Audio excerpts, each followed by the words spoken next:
জীবনের শিক্ষা কি আমার কি তোমার, এই পৃথিবী কিছু ক্ষণিকের আশ্রয়। পড়ুন জীবনে শিক্ষা দেওয়ার মতো এক প্রেরণার কাহিনী। একবার শেঠ ঘনশ্যামের দুই ছেলের মধ্যে সম্পত্তি ও জমি নিয়ে ভাগাভাগি হচ্ছিল।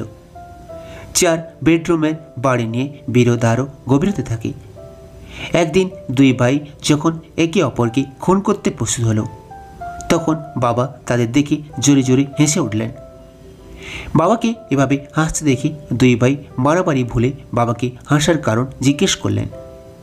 তখন বাবা বললেন, তোমরা এই ছোট্ট জমির জন্য এত লড়াই করছো, শোনো এখন এটি ছেড়ে দাও আর আমার সাথে এসো, আমি তোমাদের এক অমূল্য সম্পদ দেখাবো। এটা শুনে বাবা ঘনশ্যামের সঙ্গে তার দুই ছেলে পবন ও মদন তার সঙ্গে চলে যান। বাবা বললেন, দেখো তোমরা যদি লড়াই করো তাহলে আমি তোমাদের সেই গুপ্তধনের কাছে না নিয়ে গিয়ে মাঝপথ থেকে ফিরে চলে আসব। এখন উভয় পুত্রই গুপ্তধনের বিষয়ে একটি চুক্তি করলেন যে যাই ঘটুক না কেন আমরা এই যাত্রায় কোনো লড়াই করব না। এরপর তারা গন্তব্যে যাওয়ার জন্য বাসে করে যাত্রা শুরু করে দেয়। কিন্তু ওই বাসে দুজনের জন্য একটা সিট পাওয়া গেল, কিন্তু সেখানে 3 জন ছিল। এখন বাবার সঙ্গে পবন কিছুক্ষণ বসলো আর মদন কিছুক্ষণ বসলো। এভাবে বদলি করে যাত্রা করতে করতে প্রায় 10 ঘন্টা লেগে গেল।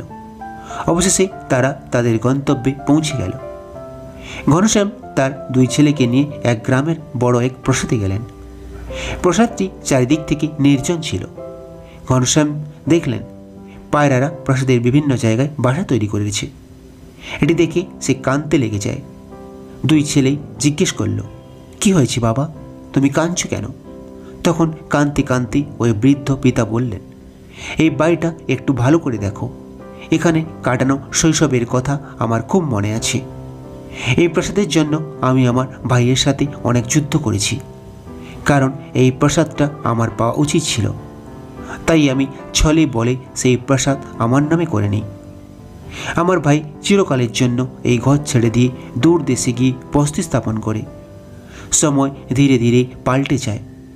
এইভাবে একদিন আমাদের খারাপ সময় আমাকেও এই প্রাসাদ ছেড়ে চলে যেতে হয়।